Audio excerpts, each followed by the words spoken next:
So welcome again to this session. Just people have kind of been dribbling in there, so I thought I'd get people to introduce themselves as they're coming through. Just to let you know, we are recording the session, but we won't be sharing anything that's any of the kind of group discussions as we're going along. It's just so that we can pick out some of the main bits of resources that we can share with others. So just to kind of reassure you there that all the conversations will just between us. So yeah, just welcome to the session. This session really is part of a whole series of sessions, as you probably all know, to do with the Winter Learning Festival for CLD. And John sort of kindly invited us to share some information about the coaching work that we're doing, which is part of our supporting workforce wellbeing package in Education Scotland, which some of you are probably maybe more aware of than others. You might all be aware of it, but there's quite a lot of coaching in and out of this package, because coaching is really being seen now as a really kind of really helpful kind of support mechanisms for building sort of well-being in the workplace. And the coaching that we've put and delivered into the system over the last year or two, we've had some really good feedback about the impact of it as well. So the session today really is to let you know a little bit about what we've been doing, but also to just have a bit of fun with coaching, and to sort of introduce you to some of the thinking around coaching, and maybe just have a little coaching conversation as part of this session if that's something you'd like. So I've kind of sectioned off different bits depending on which bit we're looking at. So we're going to be starting off really by looking at the sort of basis of coaching, which is all about listening and creating conditions to think. And then I'll share some information about an intercoaching opportunity, which is a professional learning opportunity that you might be interested in. And then we'll just kind of see how the conversation goes, and we'll get you into doing a little bit of practice. Hi. Grain? Gronya. I'm so sorry I'm late. I was having technical issues. No worries. You just want to quickly introduce yourself? Yeah, my name's Gronya Gray. I am a Family Learning Development Manager for Aberdeen City Council. Great, thanks. And I was just saying there, Gronya, that we're just going to sort of cover some basics around coaching, look at some of the interventions that we've got available for people if they're interested, and just have a bit of fun with coaching this afternoon, and just to kind of remember this is your hour where you can kind of sit and think and reflect and just have a bit of time for yourself and get some support from your colleagues as well. And it's being recorded, but the only bits that we'll be using in the recording is just kind of information. It won't be any of the group kind of chat. So we've already looked at who we are, and you've also said what your role is, but what I'd be interested in just before we kick off is just your thoughts about what's brought you here today, and what your kind of experience of coaching is today, because that kind of helps me make sure I kind of pitch the next 50 minutes in the right place. So I'll move us on to this slide as well, because I think this slide kind of gives quite a good overview as well of the difference. We call it the coaching spectrum. This is just one way of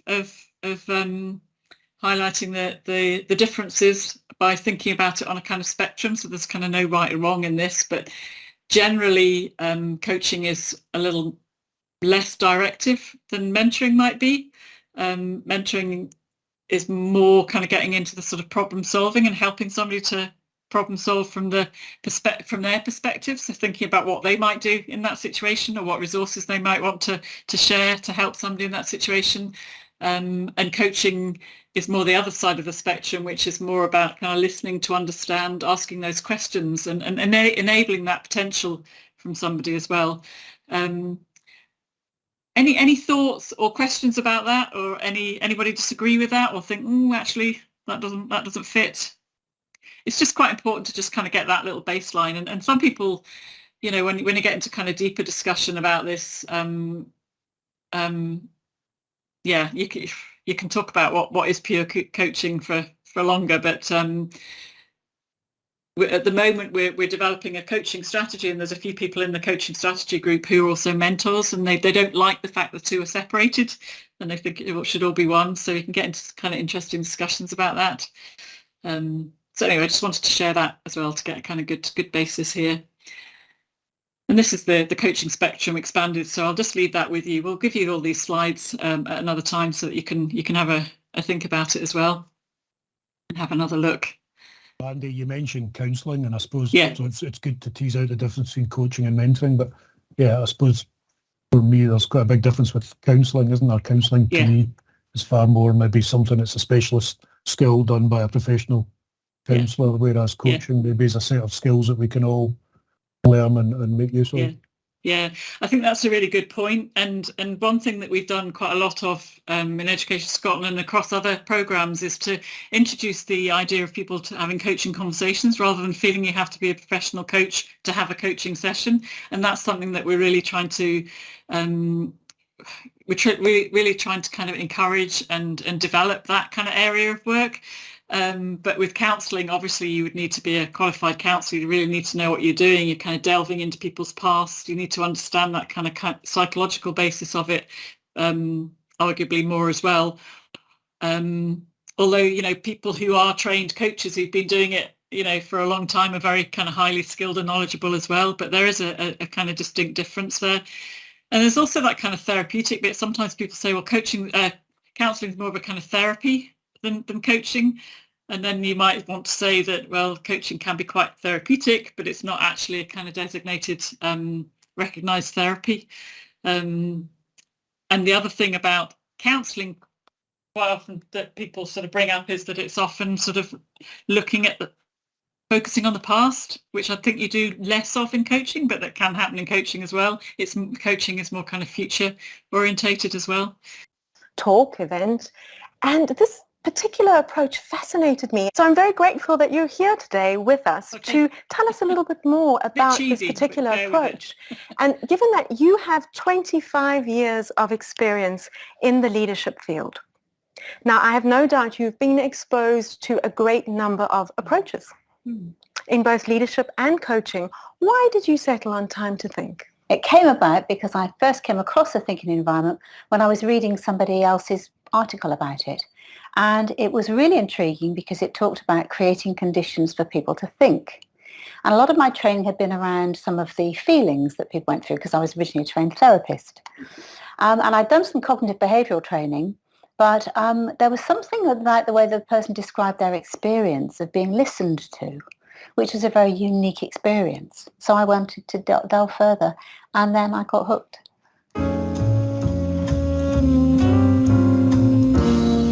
Well, the thinking environment came about through Nancy Klein's work, where over many years as a leadership coach and a tutor and a trainer and a person involved in education and human development, she came to an observation that the quality of everything we do depends on the quality of the thinking that we do firstly. That sounds fairly common sense, but it does really follow from that is how do we create conditions for people to think well? So the thinking environment looks at what are the conditions that make the difference, that make it possible for someone to think really well for themselves and as themselves. And what are those conditions? Well, there are 10 so far. There might be more. One day we might find another. The first is attention. We call it generative attention because when you have somebody's attention listening to you and telling you that what you say is important and interesting and that they won't interrupt you, you can think better. You begin to quieten down, you begin to calm down, your thinking seems to take a different energy of itself. So attention to the level that we believe it's generative. We believe that when you get a certain kind of attention, when it's so profoundly good and so seamless and so sustained, that it begins to help us to generate new ideas. To be good at having attention, you also need to have ease, which is another component. And when you're with someone and they're easeful, and they're not hurrying you to shut up, or they're not fiddling with their pen, or they're not dying for you to finish what you're saying so they can say what they want to say, you begin to think better and more clearly and more lucidly. Another major idea of the thinking environment is what we call assumptions. We believe that assumptions play a fairly starring role in our lives. We assume good things about ourselves, we assume bad things about ourselves. When our assumptions are true, they're likely to be quite liberating. And they could be positive, I can do this, I'm a capable person, I haven't come across it before, but I know what to do now, or I can guess, or I'm a good person. When they're not true, they are normally very, very crippling. And in a thinking environment, one of the things we can do at certain points in the session is help the client to identify any untrue limiting assumptions they've had, and they've been living them as true for a very long time, and help them to liberate themselves from those. And it's those moments when the clients are thinking for themselves and as themselves that they begin to get these breakthroughs. Another component is that of information. It's very hard to think well if you don't have the right information. Either because somebody's withholding information, as can happen in organisations, or perhaps you're lacking in some knowledge that would help you to think well. But a lot of people in coaching tend to think that a lot of coaching is about giving information to help people to think. We don't do that so much. We believe that the human mind can think really, really well for itself, and it's best to offer information when it's been invited.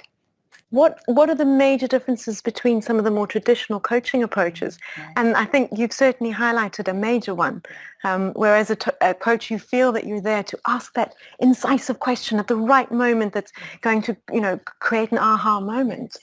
But what you're saying is a little bit different. So just explain a little bit how it differs from the more traditional approach. Yes. Specifically related to coaching, what we do is when the client session starts, we ask them what they would like to think about and what are their thoughts. We don't have a pre-agreed agenda unless there's been an objective agreed, in which case we might say, for example, in relation to your 360 feedback, what would you like to think about and what are your thoughts?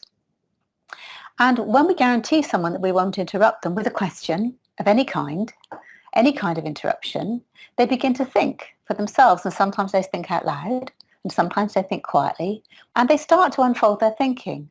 And it's because it's a totally unique experience to be with somebody who is guaranteed that they won't interrupt you. Just guaranteed. I'm not going to interrupt you until you tell me you'd like a question. When you tell me you'd like a question, the question I'll ask you is, what more do you think or feel or want to say? When someone is listening to you and they are listening specifically with the intention to ignite your thinking, and not specifically to respond to it with a question or an observation or an assessment of any kind, then we are able to think much more courageously, boldly, fearlessly, and creatively.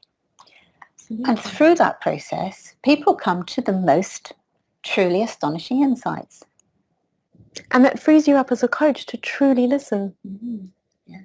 Which is quite a gift for both the coach and the coachee. It is. It's liberating for both, because if the coach is concerned about what's the next best question to ask, or that they're worried that they've got to share a little piece of knowledge or information or give the client an aha moment, how can they be easeful? And we know that the mind thinks best in the presence of ease, because urgency can destroy. Whilst, yes, you might want to get your thinking moving, we know you can't have movement in your thinking until you have stillness. Apart from having to change the way you think about your approach to coaching, what has been the greatest challenge in adopting this way of being as a coach? Twofold, really. Is that way of being and learning that I add value through being with somebody. I add value through my attention. I do not add value through my questions, if they're not time to think questions, if they're not encouraging more thinking. I add value by being present and being interested and fascinated, not just in what the person's saying, but about what they might be about to say next. Because I don't know what they're about to say, and neither do they. No. And if I interrupt them with a question or an observation or anything, or a frown, or too much of a smile, if I interrupt their thinking, then I will take their thinking into a different direction than it would have gone without my intervention. So that is the biggest challenge of that. And the second challenge is what clients expect. Sometimes clients, they come to coaching and they expect to be challenged, they expect to be taught, they expect suggestions, they sometimes expect advice and guidance. And I can do all of that as well as the next coach.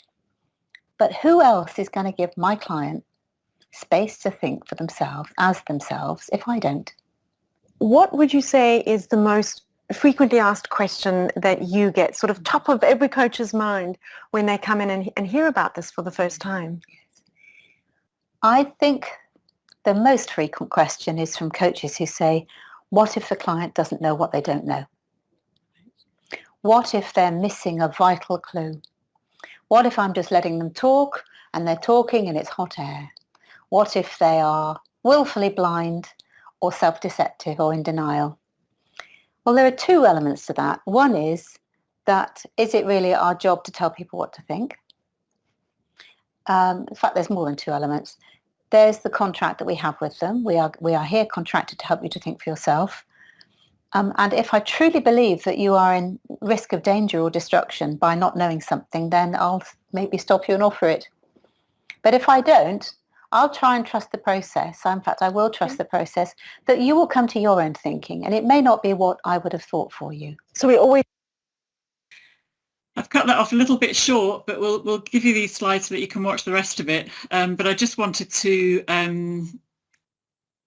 show the bulk of that video, just to kind of get us thinking a little bit about creating those spaces to think, and our role in that if we're having a coaching conversation. So I just want to open up. If you want to put your cameras on, we can have a chat about this. It'd be quite interesting to hear from each other about what you're thinking now. What has that brought up for you? Any questions? What did it square with? What did it jar with? Any thoughts? There you go. So that's the listening habits. 4 levels of listening. Listening 1, 2, 3, and the one that I was focusing on there was the generative part, and that's Otto Sharma. So, and there's a little link to a video there in the notes that you'll all get. Just didn't have long enough this afternoon to show it. So we're at nearly 22 now. So I think what it'd be really nice to do is just to get you into pairs and just have a little bit of a I'm not even going to call it practice, because it's not about getting it right or wrong, and it's not about having pure coaching conversations. But part of this was to just give you a little bit of space to think, and for some to have that real kind of gift of somebody listening to you. So if we get you into pairs and go into following on from the Otto Sharma work, think about having a little bit of a coaching conversation about your future self. So give yourself about 5 minutes each to just say, what am I thinking about my future? What does my future self look like? What are all the really kind of interesting, what would it look like if I was thriving and developing and wanting to do whatever it is I want to do? Just keep it really, really open. Future self, just have a chat about it, and just give somebody that few minutes of listening and thinking, and see how you get on with that. And then we'll come back, and what I'm wanting to share at the end of the session is just some opportunities to develop your coaching skills more if this has kind of sparked any interest. So I'm just going to move on now, just because I'm really aware of time, and I'm really sorry we don't have longer, because we always, at this point of sessions, always start really getting into the nitty-gritty of things. A couple of things I wanted to share, and again, these slides will be coming your way. In Education Scotland, we started something about 1.5 years ago where we were doing this kind of very basic induction training, and we were giving people sort of parameters to have coaching conversations, because people were saying they wanted some structure, they wanted something that would help them have a coaching conversation. So this is something that we've shared with quite a lot of colleagues now, and they quite like it, because it kind of gives them a little bit of a process to work on. So it's talking about the beginning, and then exploring the issues, and then how to kind of close up a conversation as well. So I just wanted to share that as something that, you know, alongside some of that kind of real sort of deep thinking and listening skills, then, you know, you could maybe think about this. There's all sorts of different models, but this is the one that we've been using in Education Scotland that people quite like. So I just wanted to kind of share it there. The other thing that I wanted to share as well before we finish is our intercoaching offer, which is part of the Supporting Workforce Wellbeing package, and it's an online coaching introduction modular offer, and it's about 10 hours of learning. Leslie's just put it into the chat pane there, and it's really accessible, and it's really straightforward. And I thought I had it up on the thing here. Where's it gone? Oh no, it's gone. I haven't got the link up. But if you look at the link anyway, if you have a little look at that, it basically it's a modular approach, so you can do it on your own, and it's kind of self-directed. But if you log in and you become part of that opportunity at the moment, you're also offered up a peer coach within the system. So the organisation that are doing this for us are called Coaching Direct. So they automatically match you up with somebody else across the sector. So it can be somebody from a completely different local authority. And it's been a really kind of successful programme, I think, not least because you get to have that little bit of practice with somebody that's learning at the same pace as you. There are also regular online live learning sessions. There's usually about one every 2 months, and that's an opportunity for everybody that's learning on this programme to kind of get together. For Kirsty, who's been leading the programme, to answer any questions that people might have that are coming up about their coaching. And it's just really an introduction, as it says, it's an into coaching. It's a kind of getting your toe in the water to start really thinking and learning about coaching. And then there's other opportunities that will perhaps come from that. So wanted to kind of share that with you. There is a deadline in terms of offering the opportunity and the pairing. I can't remember the date. Have you got the date there, Leslie, for this year? So we've said the 26th of February Mm-hmm. to sort of close down the applications at that point. It runs until the 31st of March though, so there's still time to get involved. So yeah, so that's the cut-off point. It runs till 31st of March. But then if people are already in their coaching pairs and they haven't quite finished their coaching, the portal will be staying open for a bit longer than that. We're running on a funding cycle at the moment, and this is something that's going to eventually be transferred over to the Education Scotland website, and it'll be one of our own PLL programmes. But at the moment, it's being facilitated by an external organisation, but kind of through us. So if you want to be part of this year's offer, then get in quickly is the message, because there's plenty of capacity just now. And if what we've done this afternoon has kind of sparked off bits of interest, then it could be a really good opportunity for you.